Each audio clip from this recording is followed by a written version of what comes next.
ডাল দিয়ে রান্না করবেন। ডাল দিয়া কিন্তু গ্যাস বাড়েছে। ও মুসুরি ডাল খাবো না, মুসুরি ডাল অন্য ডাল দিয়ে রান্না যায় না। আমি মুসুরি ডাল বাদে অন্য ডাল সব কিনছি। তো শাক খালি এইভাবে নষ্ট হয়ে যায়। খাবে কি ওই যে আসে বিভিন্ন জায়গা দিয়ে আসে। এই যে ঈদ গেছে না, সবাই আসবে আর নিয়ে আসবে শাকসবজি। হ্যাঁ আপনাদের যে কাছে আমাদের তো অনেক দূরে।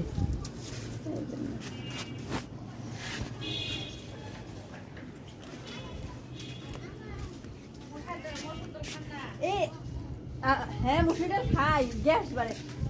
আবার শুধু পানি নিচ্ছেন, কি ওষুধ দিচ্ছেন নাম তো জানি না, বলি কেন। আচ্ছা ওই যে আপনার খাই পাতাই দেন না লেমন গ্রাস, ওই ঠিক ওই পোকাটাই লাগলো আমার বাসায়, মরে গেল।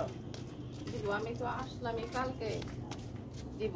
তোমার কোনো গাছে দিতে আমার পায়ের এখানে না একটু ঘায়ের মতো হয়ে গেছে। এখন কি ওইটার কারণে ব্যথা নাকি আমি হাঁটতে পারছি না, পাটা পড়তে আমি চিন্তা করো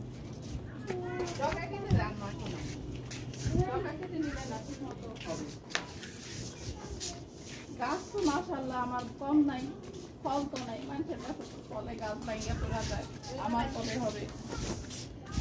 আম্মা আজকে বলছে গাছ কেটে ফেলে দাও।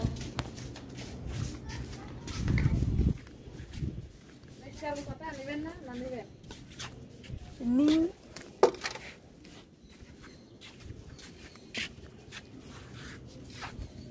আমরা তো ঝোল খাই, পুঁই শাক, মিষ্টি আলুর পাতা, মিষ্টি কুমড়োর পাতা, কচুর পাতা এক জায়গায় যে মাখা হালকা ঝোল।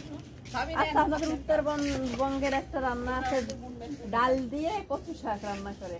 হ্যাঁ করে আমাদের কি রান্না করে? ডাল দিয়ে কচু শাক একেবারে ভর্তার মতো। এই কোন জায়গায় লাগাবেন? ভাত তো জায়গায় নাই লাগানো। এটার মধ্যে লাগাবেন। কারণ ওষুধটা দেয়া নেই। মা ঘরে মোবাইল হইলে বলো। আন্টি তো করলা খেতে পারে না মনে হয়। আম্মা একটু খেতে পারে, একটু আলু দিয়া। না ওই কি জানি অসুস্থ, এই মুখে পিঠা জাতীয় খেতে পারে না, পিঠা ফল।